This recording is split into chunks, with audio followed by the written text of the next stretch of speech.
Oke, assalamualaikum warahmatullahi wabarakatuh.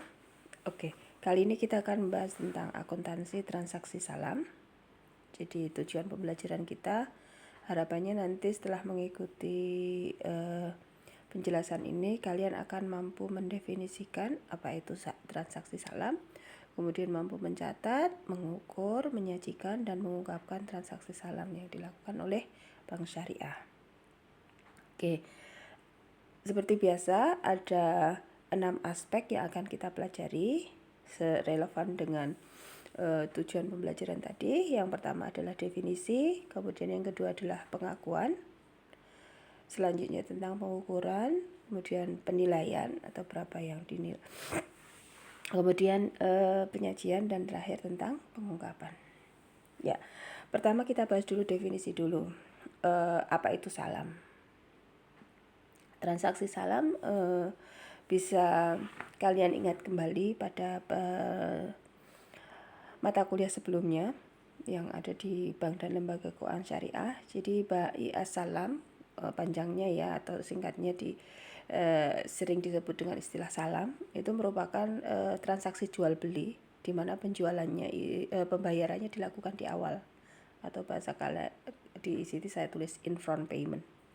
Pembelian barang ini diserahkan di kemudian, sementara pembayaran dilakukan di muka. Jadi jual beli di mana pembeli membayar terlebih dahulu, kemudian penjual akan menyerahkan barangnya kemudian. Itu namanya salam. Kemudian akad jual beli, bahasa secara lengkapnya ya, salam itu merupakan akad jual beli barang pesanan dengan penangguhan pengiriman oleh penjual, dan pelunasannya dilakukan segera oleh pembeli sebelum barang tersebut diterima sesuai dengan syarat-syarat tertentu. Silakan kalian mengecek kembali di referensi-referensi yang sudah saya berikan di RPS. Oke, rukun salam sendiri ada 5. Yang pertama jelas harus ada pembeli dan penjual, kemudian ada modal atau uang, yang selanjutnya ada barang yang diperjualbelikan, dan yang tidak kalah pentingnya juga harus ada ucapan atau sikut atau akad ya. Oke, mengingatkan kembali, syarat barang yang diperjualbelikan itu harus memenuhi syarat. Yang pertama, harus jelas ciri-cirinya dan dapat diketahui sebagai utang dan dapat diakui sebagai utang. Ya, karena ini kan barangnya akan diserahkan kemudian, jadi harus jelas ciri-cirinya ya, agar tidak terjadi perbedaan ekspektasi dari si pembeli dengan penjual. Oke, yang selanjutnya adalah harus dapat dijelaskan spesifikasinya. Kemudian barang diserahkan kemudian, di mana waktu dan tempat penyerahan barang itu ditetapkan berdasarkan kesepakatan. Nah, ada ketentuan lain bahwa pembeli tidak boleh menjual sebelum menerima barang, dan yang terakhir tidak boleh menukar dengan barang sejenis kecuali dengan barang lain kecuali dengan barang sejenis sesuai dengan kesepakatan. Nah, dalam praktek perbankan, salam itu biasanya dipraktekkan dalam bentuk salam paralel ya, biasanya, tapi memang bisa juga dilaksanakan salam murni ya. Nah, salam paralel itu seperti apa? Salam paralel itu terjadi ketika terjadi 2 transaksi sekaligus.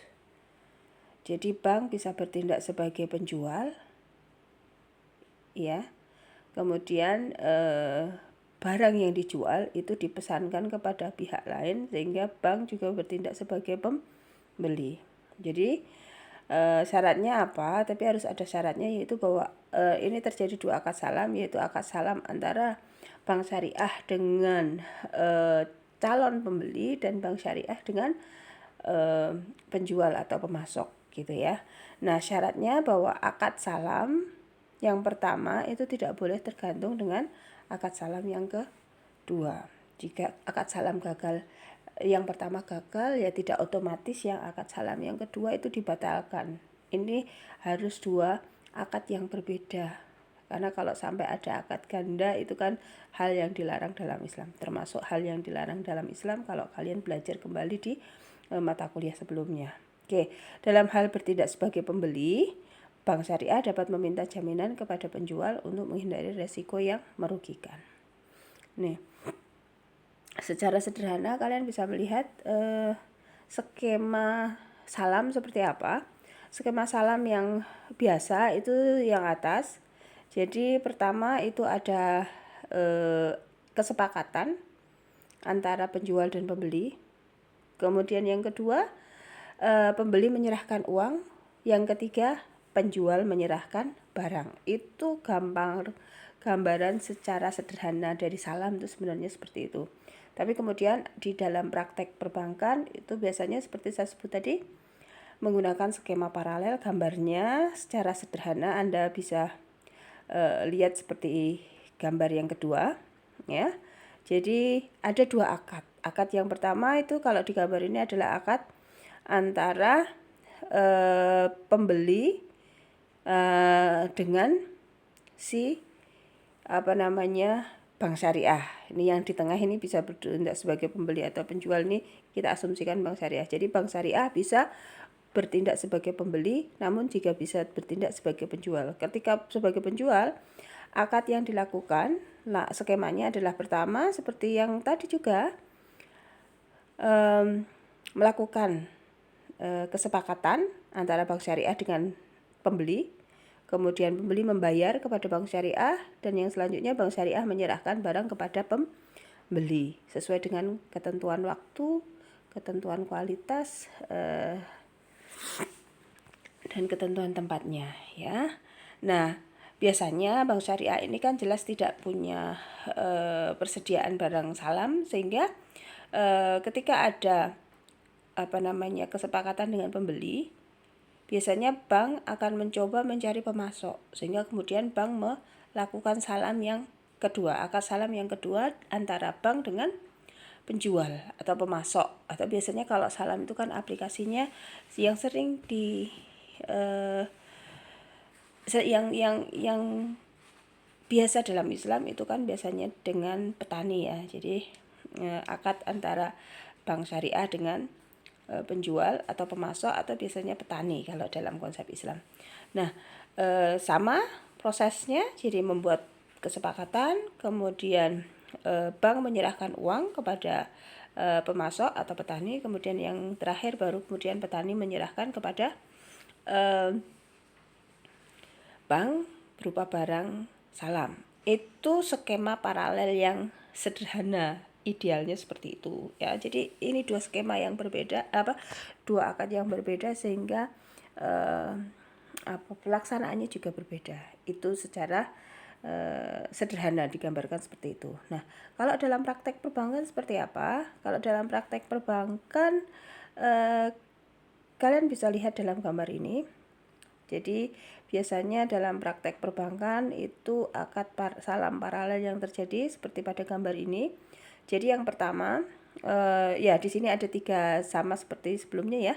Di sini ada tiga pihak. Yang pertama adalah pihak bank syariah. Bank syariah ini bisa bertindak sebagai penjual pada akad salam pertama, kemudian bertindak sebagai pembeli pada akad salam yang kedua. Kemudian ada nasabah. Nasabah di sini bertindak sebagai pembeli, kemudian juga ada pemasok atau petani, gitu ya.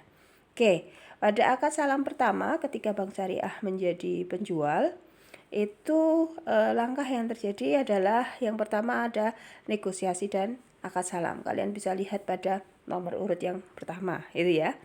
Kemudian yang kedua, nasabah pembeli akan membayar uang atau menyerahkan uang kepada bank syariah. Nah, nanti bank syariah akan menyerahkan barang di kemudian hari. Tapi kemudian penyerahan barang itu di kemudian hari, bank syariah akan mencoba mencari pemasok. Ya, bank syariah akan mencoba mencari pemasok, sehingga kemudian bank syariah akan melakukan negosiasi akad salam dengan pemasok. Kemudian bank syariah kalau negosiasi sudah disepakati, maka kemudian bank syariah sebagai pembeli dalam hal ini, ya, pada akad salam yang kedua membayar kepada pemasok atau petani.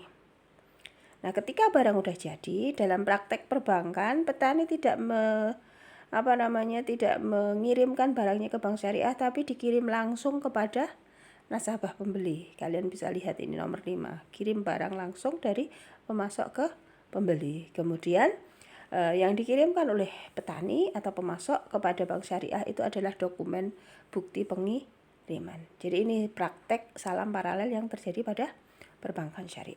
Oke, berdasarkan skema salam paralel seperti ini, kita bisa mengidentifikasi transaksi-transaksi apa saja yang terjadi dan bagaimana cara mencatat transaksi tersebut, berapa yang diakui, kemudian nanti dilaporkan di mana dan apa saja yang diungkapkan dalam laporan keuangan. Itu yang akan kita pelajari selanjutnya. Oke. Nah, saya bilang tadi setelah definisi kita bahas tentang pengakuan, kapan diakui. Jadi dari alur transaksi yang saya jelaskan sebelumnya tadi, di sini akad transaksi akan dicatat pada saat-saat dalam poin-poin yang Anda bisa lihat di sini. Yang pertama, saat akad salam disepakati antara bank syariah dengan nasabah pembeli. Kemudian saat penyerahan modal salam dari nasabah pembeli ke bank syariah, ya, biasanya ini terjadi pada saat pada salam yang kedua ya. Jadi salam pertama ada akad yang disepakati antara bank dengan pembeli. Kemudian yang kedua itu saat modal salam dari nasabah pembeli ke bank syariah. Kemudian saat akad salam disepakati antara bank syariah dengan pemasok. Dan selanjutnya saat penyerahan modal kepada pemasok. Selanjutnya penerimaan barang, dan terakhir adalah penyerahan barang dari bank syariah kepada pembeli. Kita bahas satu-satu.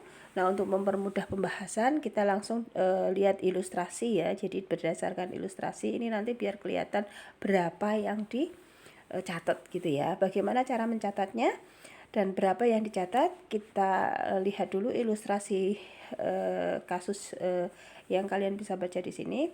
Jadi pada kasus ini ada 2 akad salam. Jadi salam yang pertama ini antara PT HSK dengan Bank Syariah. Jadi di sini kasusnya skenarionya PT HSK memerlukan 100 ton biji jagung, ya kan, 6 bulan mendatang. Nah, kemudian pada tanggal 1 Juni pembelian jagung disepakati dengan spesifikasi seperti yang bisa kalian baca di situ ya. Yang disepakati apa? Spesifikasi barang, kuantitas, harga barang, kemudian juga waktu penyerahan dan syarat pembayaran. Oke, itu adalah salam yang pertama. Nah, dalam rangka memenuhi pesanan dari PT HSK yang harus dicerahkan 6 bulan kemudian pada 1 Juni 2020, 6 bulan kemudian. Nah, Bank Syariah kemudian melakukan pengadaan produk salam ya dengan menghubungi KUDX. Ini contohnya ya di ilustrasi.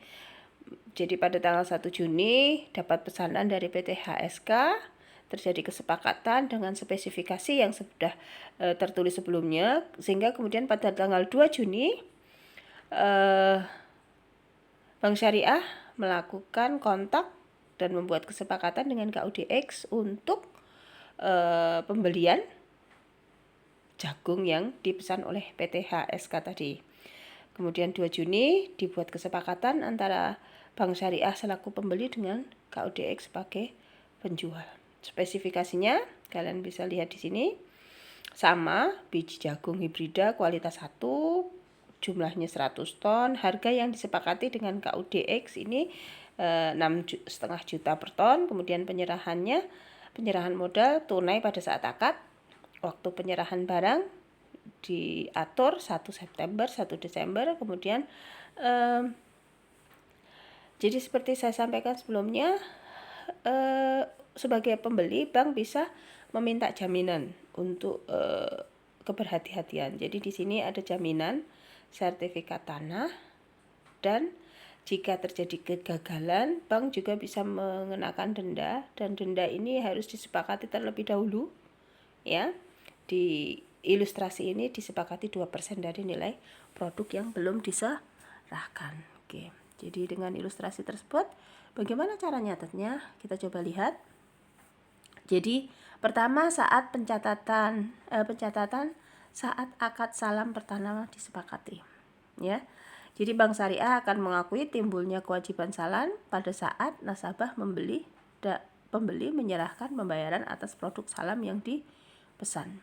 Jadi ketika menerima pembayaran dari pembeli, Bank Syariah akan mencatat bertambahnya kas atau berkurangnya kalau pembayarannya dilakukan dengan mendebet rekening PT HSK, maka bisa dengan mendebet rekening PT HSK. Kemudian bank akan mengakui timbulnya utang salam, kewajiban salam, ya. Oke, kemudian pencatatan yang kedua sesuai dengan alur tanggalnya, ya. Pada tanggal 2 kemudian Bank Syariah melakukan kesepakatan dengan dengan KUDX. Jadi catatannya bagaimana? Jadi sesuai kesepakatan kemudian tanggal 2 Juni bank menyerahkan kas kepada PT KUDX, ya kan? Kemudian penyerahan modal tersebut diakui sebagai piutang salam sesuai dengan ilustrasi di depan. Nominalnya sesuai dengan kesepakatan yaitu 650 juta. Minta maaf ini dalam PPT di laptop tuh sebenarnya tabelnya sudah rapi, tapi di sini kok munculnya jadi berantakan, minta maaf. Oke, next kita lanjutkan. Yang selanjutnya adalah jurnal, ini juga minta maaf jadi tidak muncul. Penerimaan pesanan pada saat Bank Syariah menerima barang yang dipesan dari pemasok. Jadi ketika KUDX menyerahkan jagung kepada Bank Syariah, tadi disepakati diserahkan pada tanggal 1 September dan 1 Desember. Jadi pencatatannya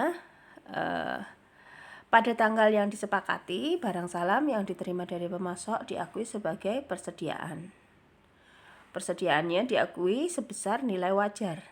Ya, nilai wajarnya itu dasarnya apa? Yaitu nilai yang disepakati saat akad. Pada saat akad tadi disepakati nilainya adalah 650 juta.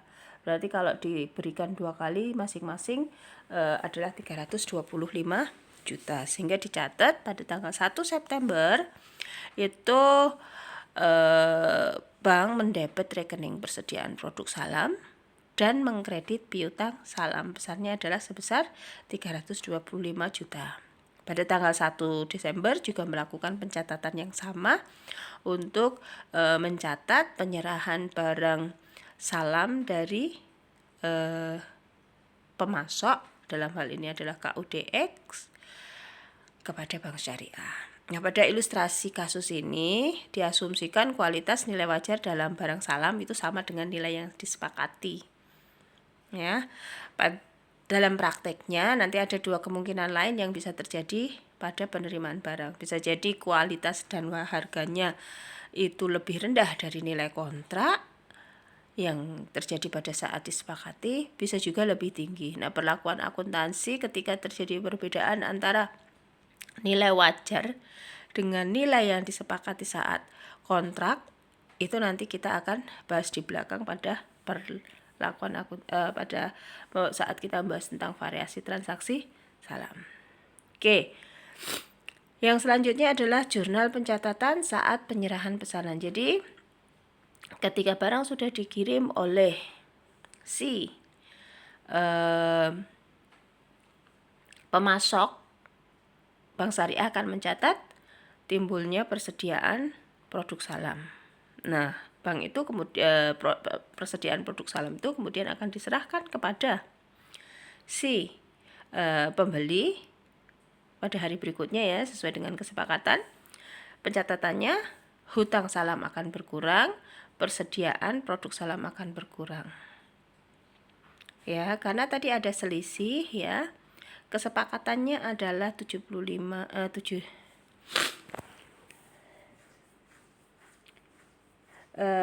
hutang salamnya adalah 700, sementara persediaan produk salamnya adalah 650 ya. Masing-masing kalau dibagi 2 jadi 350 dan 320. Nah, selisihnya diakui sebagai pendapatan bersih salam ya. Selisih antara yang penyerahan barang pertama itu kan tadi nilai produknya atau nilai persediaannya adalah 325.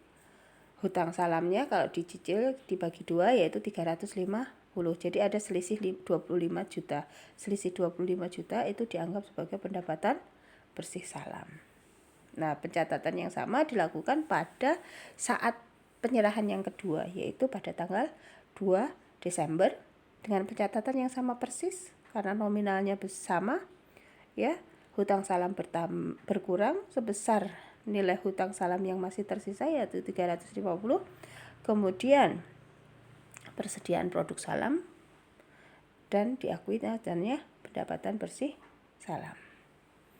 Nah, itu tadi adalah transaksi wajar atau transaksi yang biasa terjadi pada saat Bank Syariah melakukan salam paralel ya. Jadi pencatatannya terjadi ketika Bank Syariah menerima pembayaran dari pembeli. Kemudian pencatatan yang kedua ketika Bank Syariah membayar modal saham kepada pemasok. Kemudian saat Bank Syariah menerima barang salam dari pemasok, kemudian saat Bank Syariah menyerahkan barang salam kepada pembeli. 4 itu. Nah, variasi transaksi yang mungkin terjadi seperti apa?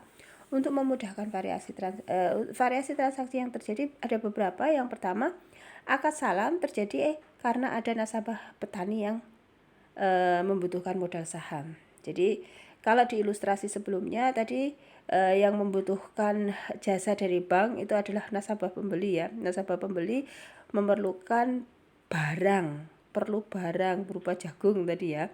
Sehingga nasabah pembeli menghubungi Bank Syariah untuk dicarikan. Itu adalah kasus salam paralel yang sebelumnya. Nah, bisa saja terjadi hal yang berbeda, yaitu yang memerlukan dana ini sebenarnya adalah petaninya. Karena memang dalam Islam sebenarnya salam itu kan biasanya diterapkan untuk pertanian gitu ya. Nah, ini kasusnya saya beri satu ilustrasi kasus yang memerlukan salam murni. Jadi 1 April 2020 Pak Umar mengajukan pembiayaan ke Bank Syariah. Dia punya lahan 2 hektar sawah, perlu ditanami padi, tapi memerlukan modal ya. Modal yang diperlukan adalah 20 juta untuk membiayai persiapan tanam bibit dan lain-lainnya ya. Nah, kemudian Pak Umar mengajukan kepada Bank Syariah untuk mengajukan pembiayaan salam. Nah, dalam itu akhirnya dibuat kesepakatan bahwa nanti saat panen Pak Umar akan menyerahkan beras sebanyak 2 ton dengan harga yang disepakati sebesar 10.000 per kilo. Nah, ini di luar kesepakatan ya. Informasi selanjutnya, bank memberikan pembiayaan dengan akad salam. Nah, kemudian jika beras tersebut kemudian dijual ke Bulog dengan harga Rp11.000, maka perhitungan dan pencatatannya harus dilakukan Bank Syariah itu sebagai berikut. Kita bisa lihat ya di slide selanjutnya. Ini akad salam murni ya, akad salam murni antara Bank Syariah dengan Pak Umar. Pak Umar membutuhkan dana sehingga mengajukan pembiayaan kepada Bank Syariah sebesar 20 juta.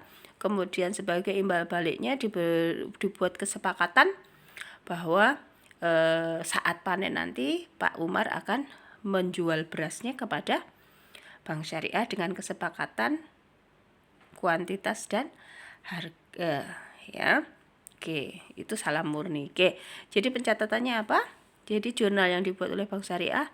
Yang pertama adalah saat Bank Syariah menyerahkan modal salam ke Pak Umar tadi tanggal 1 April. Ya, yang disepakati adalah 20 juta sehingga pencatatannya akan muncul piutang salam sebesar nilai yang disepakati yaitu 20 juta dengan mengkredit kas atau mengkredit rekening Pak Umar ya. Oke, kemudian pencatatan yang kedua yaitu pada saat Pak Umar menyerahkan beras ke Bank Syariah. Tadi disepakati pada saat panen 1 Juli. Ini persediaannya pada saat penyerahan barang berupa padi tadi, maka bank akan mengkredit piutang salam dan mendebet munculnya persediaan produk salam. Persediaan produk salam dinilai sebesar nilai wajar, yaitu nilai yang disepakati pada saat kontrak. Nah, itu akad salam sudah selesai. Kemudian ini ada tambahan informasi tadi. Tambahan informasi, berasnya kemudian dijual oleh bank ke Bulog pada tanggal 1 Juli. Nah, ternyata berhasil menjual dengan harga 11 juta. Sehingga ketika produk salam itu harganya 20 juta berhasil dijual dengan harga 22 juta, maka selisihnya diakui sebagai pendapatan salam bersih. Gitu. Oke, itu variasi transaksi yang pertama. Variasi transaksi yang kedua bisa jadi penyerahan modal salam tadi tidak dalam bentuk tunai, tapi dalam bentuk aset non kas. Jadi ketika ada aset non kas yang diserahkan sebagai modal salam, perlakuannya seperti apa? Kalian bisa baca di sini. Modal salam dalam bentuk aset non kas diakui sebagai piutang salam sebesar nilai wajar aset non kas yang diserahkan. Oleh karena itu ada 3 kemungkinan. Nilai wajar aset non kas itu sama dengan nilai buku. Kemungkinan kedua bisa saja lebih tinggi dari nilai buku, atau yang ketiga bisa lebih rendah dari nilai buku. Ya, kalau kalian ingat di akuntansi pengantar, nilai buku itu apa? Nilai buku itu kan adalah harga perolehan dari aset non kas. Jadi berapa aset non kas itu dibeli pertama kali, kemudian dikurangi dengan akumulasi depresiasi, itu ketemu nilai buku. Nah, untuk mempermudah bagaimana cara mencatat dan berapa yang dicatat pada penyerahan modal salam dengan aset non kas, saya kasih ilustrasi lagi sama dengan Pak Umar tadi ya. Cuman di sini Pak Umar tidak membutuhkan dana, tapi Pak Umar memerlukan mesin pertanian. Sebagai contoh, ini ilustrasinya adalah traktor. Nah, untuk mendapatkan traktor, Pak Umar mengajukan pembiayaan salam ke Bank Syariah. Syarat kemudian Bank Syariah menyerahkan traktor kepada Pak Umar. Harga perolehan traktornya itu adalah di 25 juta, akumulasi depresiasi 5 juta. Sehingga kita bisa tahu nilai bukunya adalah 20 juta. Seperti saya bilang tadi, nilai buku itu adalah harga perolehan traktor pertama kali dibeli dikurangi total biaya penyusutan atau akumulasi depresiasi. Nah, jurnal saat penyerahan modal seperti apa? Kita lihat ilustrasi pertama. Nah, ilustrasi pertama, jika nilai wajar aset non kas sama dengan nilai buku. Tadi nilai bukunya 20 juta. Kemudian ternyata harga wajar dari traktor itu adalah sama, yaitu 20 juta. Maka piutang salam yang diakui pada saat penyerahan aset non kas sebagai modal salam itu akan diakui sebesar nilai wajar dari aset non kas yang diserahkan. Nilai wajarnya adalah 20 juta karena tidak ada perbedaan ya. Nah, 20 juta. Jadi akumulasi depresiasi kita debit, aset salam traktor kita kredit sebesar harga perolehan. Tidak ada selisih. Oke. Yang kedua, kemungkinan yang kedua adalah nilai wajar dari aset non kas lebih tinggi dari nilai buku. Oke, ketika nilai wajar lebih tinggi dari nilai buku, minta maaf ini mungkin saya end slideshow-nya aja karena ternyata tidak nampak ya.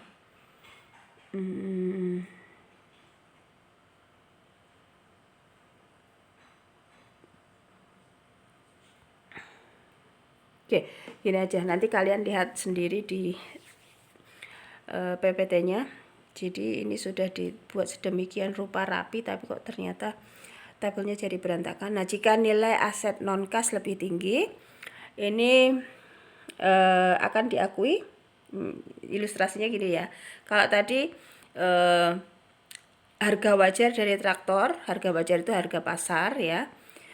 adalah sama dengan nilai buku, catatannya seperti pada nomor A. Nah, kalau pada B ini nilai wajar itu lebih tinggi dari nilai buku. Misal nilai wajar traktor dalam ilustrasi tadi yang nilai bukunya 20 juta, itu nilai wajarnya ternyata 23 juta. Sehingga terjadi selisih 3 juta antara nilai wajar dan nilai buku. Selisih 3 juta itu diakui sebagai keuntungan. Sehingga jurnalnya piutang salam diakui sebesar nilai wajarnya 23 juta.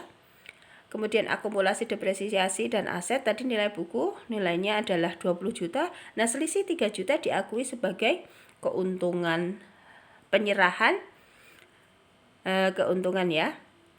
Nah, keuntungan ini kalian catat dalam sisi kredit. Ini harusnya di bawah baris aset salam traktor ini masih ada satu lagi yaitu keuntungan sebesar 3 juta.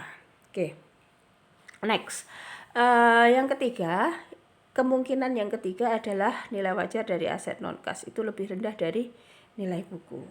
Contohnya dalam ilustrasi kita buat kalau tadi nilai bukunya 20, sebelumnya nilai wajarnya jadi 23, pada ilustrasi yang ketiga ini nilai wajarnya adalah 18 juta. Kalau kalian bertanya nilai wajar itu dasarnya apa? Nilai pasar. Kalau kayak kalian misalnya punya kendaraan kemudian dulu dibeli 15 juta, kemudian selama 5 tahun nilai bukunya setelah didepresiasi nilainya tinggal 10 juta. Tapi ketika dijual di pasaran ternyata harga motor Anda itu masih 12 juta. Nah, harga motor di pasaran itu yang namanya nilai wajar. Nah, saya kembali ke sini. Traktor nilai wajarnya 18 juta sehingga yang diakui sebagai piutang salam itu akan diakui sebesar nilai wajar tersebut yaitu 18 juta. Selisih kurangnya yang sebesar 2 juta diakui sebagai kerugian sehingga kalian bisa lihat jurnalnya seperti pada tabel di sini ya. Piutang salam diakui sebesar 18 juta, akumulasi depresiasi berkurang sebesar 5 juta. Kemudian aset salam berkurang sebesar 25 juta, selisihnya diakui sebagai kerugian penyerahan aset salam. Gitu ya. Oke. Nah, variasi transaksi yang selanjutnya adalah ketika penerimaan barang pesanan dari pemasok itu memiliki harga wajar yang berbeda dengan nilai kontrak. Tadi di awal sekali saya sudah menjelaskan ya, di contoh awal yang ilustrasi jagung PT HSK tadi kan diasumsikan harga wajar dari barang yang harga wajar dari jagung yang diserahkan tadi adalah sama dengan nilai yang disepakati. Nah, kalau kemudian terjadi perbedaan bagaimana? Nah, kita bahas di variasi transaksi yang ketiga. Pada saat penerimaan barang atau produk salam dari pemasok kepada bank syariah, itu ada 3 kemungkinan yang terjadi. Yang pertama, kualitas barang dan harga wajar sesuai nilai kontrak. Ini tadi sudah saya bilang, sudah dibahas di awal. Kemudian yang kedua, kualitas dan harga wajar lebih rendah dari nilai kontrak. Dan yang terakhir, kemungkinan yang terakhir adalah kualitas dan harga wajar lebih tinggi dari nilai kontrak. Kita kembali pada ilustrasi Pak Umar yang memerlukan dana sebesar 20 juta tadi ya. Nah, kita mau mencatat bagaimana jika ternyata pada saat penyerahan beras C4 dari Pak Umar pada saat panen itu terjadi perbedaan harga. Misalnya harga pasar atau harga wajar dari beras itu ternyata lebih tinggi, gimana nyatatnya? Kalau misalnya lebih rendah, bagaimana nyatatnya? Oke, pencatatannya di sini. Ini adalah jurnal penerimaan barang salam ketika nilai wajar berbeda dengan nilai akad. Oke, bila nilai wajar lebih rendah dari nilai akad, maka persediaan diakui sebesar nilai wajar barang salam. Selisih kurang antara nilai wajar dan nilai kontrak diakui sebagai kerugian. Kita contohkan di awal tadi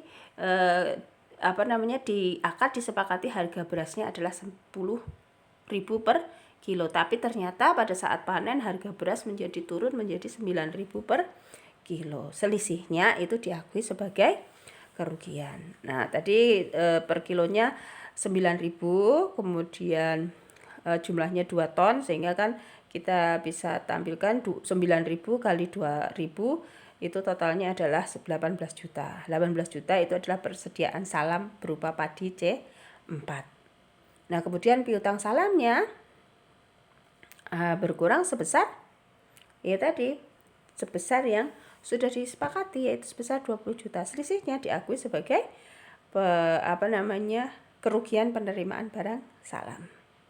Nah, kemudian kalau skenario yang ketiga, bagaimana kalau misalnya nilai wajarnya lebih tinggi? Ternyata pada saat penyerahan padi, ternyata harga padinya lebih mahal. Nah, kalau harga padi lebih mahal atau harga persediaan itu lebih mahal, maka persediaan diakui tetap sesuai nilai akad. Jadi, tetap diakui sebesar 20 juta. Ya, diakui sebesar 10.000 per kilo. Kalau dikalikan 2.000 menjadi 2.000 kilo menjadi 20 juta. Sehingga jurnalnya pada saat penyerahan ketika nilai wajar atau harga pasar dari beras itu lebih tinggi, maka pencatatannya tetap sama seperti ketika sama dengan harga wajar. Jadi persediaan salam pada piutang salam sebesar 20 juta. Oke, variasi transaksi yang terakhir itu adalah ketika pemasok gagal. Ini yang keempat, bukan yang terakhir, masih ada satu lagi nanti. Oke, jika petani gagal menyerahkan barang salam baik seluruhnya atau sebagian. Nah, jika karena alasan force majeure itu yang alasan di luar kelalaian kita, misalnya ada bencana alam, ada banjir dan seterusnya ya. Maka karena force majeure kemudian pemasok atau petani gagal menyerahkan barang sesuai dengan yang disepakati, Bank Syariah sebagai pembeli bisa membuat dua alternatif penyelesaian. Misalnya ternyata gagal panen karena banjir gitu ya. Bisa atau misalnya pada saat harus panen itu ternyata hujan deras banget, sehingga kalau dipaksa dipanen padinya akan jadi nggak bagus. Nah, ada dua kemungkinan. Yang pertama, Bank Syariah bisa memperpanjang masa pengiriman. Kalau memperpanjang masa pengiriman itu yang direvisi hanya kesepakatan tanggalnya, sehingga tidak ada pencatatan. Yang kedua, Bank Syariah bisa membatalkan pembelian barang yang dikirim. Ini kasusnya misalnya kalau karena banjir sehingga tanamannya gagal gitu ya. Kalau yang pertama misalnya tadi karena pas saat mau panen pada tanggal yang sudah disepakati ternyata kok ada hujan deras gitu ya, sehingga bisa dimundurkan tanggal pengirimannya. Kalau yang kedua tidak bisa dimundurkan, tapi misalnya tadi gagal panen, akibatnya kan tidak bisa menyerahkan barang, sehingga Bank Syariah bisa membatalkan pembelian barang yang belum dikirim. Nah, ketika Bank Syariah membatalkan pembelian barang yang belum dikirim, maka petani punya kewajiban mengembalikan modal salam dalam bentuk tunai. Jadi untuk ilustrasi kondisi yang pertama tidak perlu ada pencatatan. Untuk kondisi yang kedua ada pencatatan. Jadi ini pencatatan, jurnal pencatatan ketika bank membatalkan pembelian barang yang belum dikirim. Misalnya pada akhirnya kemudian berhasil dikirim pada tanggal 5 Juli. Sehingga pada tanggal 1 Juli, karena akad salamnya sudah selesai pada tanggal 1 Juli, maka Bank Syariah akan mengakui berkurangnya piutang salam dan munculnya piutang biasa, yaitu piutang nasabah. Jadi per 1 Juli karena akad adalah akadnya berhenti pada 1 Juli, sehingga piutang salam di kredit, kemudian debitnya piutang salam itu diubah menjadi piutang biasa. Nah, pada saat pelunasan ya, pada saat kemudian petani mengembalikan modal salamnya kepada Bank Syariah, itu akan dicatat sebagai kas ya, atau bertambahnya kas, kemudian kreditnya adalah piutang nasabah Pak Umar. Minta maaf ini tidak tampil lagi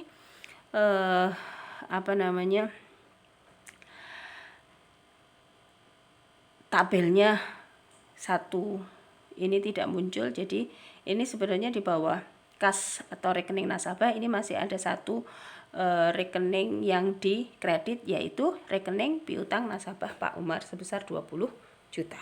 Oke, sekarang variasi yang terakhir adalah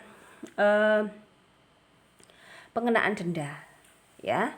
pengenaan denda apabila petani atau pemasok gagal menyerahkan barang karena lalai. Misalnya tadi lupa dikiranya berasnya harus diserahkan bukan pada tanggal 1 Juli. Nah, ini kan lupa, bukan 1 Juli.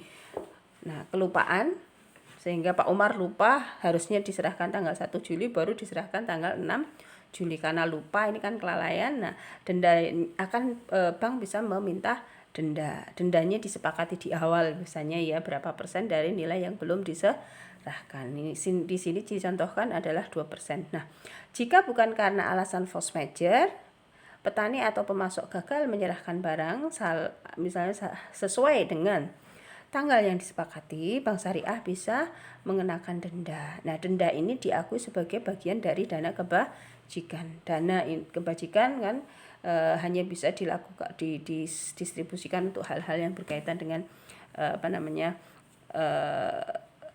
dana sosial ya. Oke, jadi pencatatannya bagaimana pada tanggal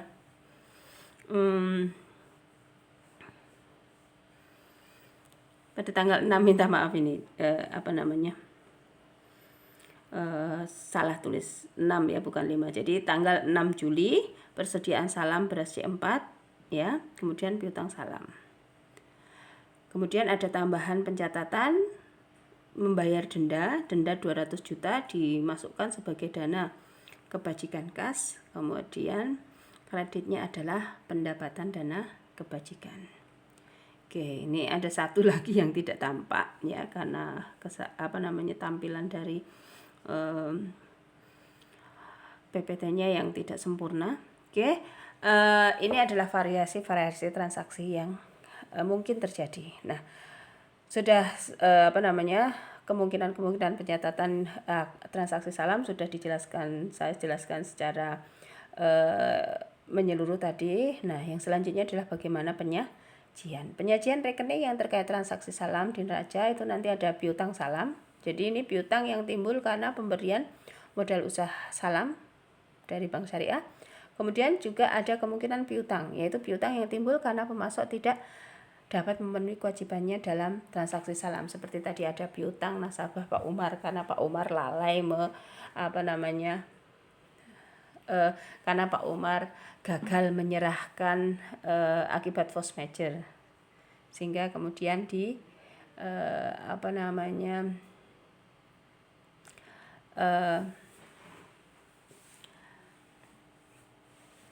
piutang salam diubah menjadi piutang biasa.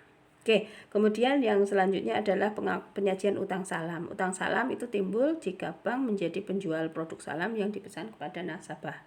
Dari ketiga rekening ini semuanya masuk ke neraca. Ya, kalau piutang salam dan piutang itu masuk bagian pasifa, utang salam masuk ke bagian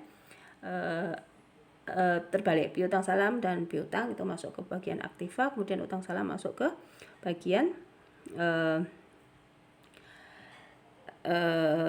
pasifa. Oke, yang terakhir adalah pengungkapan. Apa saja yang harus diungkapkan pada catatan laporan keuangan Bank Syariah yang berkaitan dengan salam ini. Jadi ketika Bank Syariah memiliki utang salam atau piutang salam, ada beberapa informasi yang harus diungkapkan di laporan keuangan sebagai catatan atas laporan keuangan. Yang pertama adalah rincian piutang salam kepada pemasok dan utang salam kepada nasabah pembeli. Jadi kalau di laporan keuangan itu kan yang ditampilkan hanya piutang salam sekian, utang salam sekian. Nah, itu harus dirinci di pengungkapan di bawah. Piutang salamnya itu dirinci di di catatan laporan keuangan. Oke, kemudian piutang salam dan utang salam yang memiliki hubungan istimewa. Jika Bank Syariah ini memberikan piutang salam atau utang salam kepada pihak-pihak yang memiliki hubungan istimewa, itu perlu diungkapkan. Hubungan istimewa itu apa? Misalnya memberikan piutang salamnya kepada anak perusahaan, atau memberikan utang salamnya kepada pihak yang memiliki hubungan keluarga dengan pemilik saham dan seterusnya. Itu namanya hubungan istimewa. Kemudian hal yang harus diungkapkan selanjutnya adalah besarnya modal usaha salam, baik yang dibiayai sendiri maupun yang bersama pihak lain. Dan informasi terakhir adalah jenis dan kuantitas barang pesanan, gitu ya. Jadi ini informasi-informasi yang harus diungkapkan di catatan laporan keuangan Bank Syariah. jika bank syariah tersebut memiliki akun-akun yang berkaitan dengan transaksi syariah. Seperti tadi saya bilang, ada akun piutang salam atau ada akun utang salam. Oke, saya kira itu aja untuk pembahasan kita tentang akuntansi transaksi salam. Terima kasih. Assalamualaikum warahmatullahi wabarakatuh.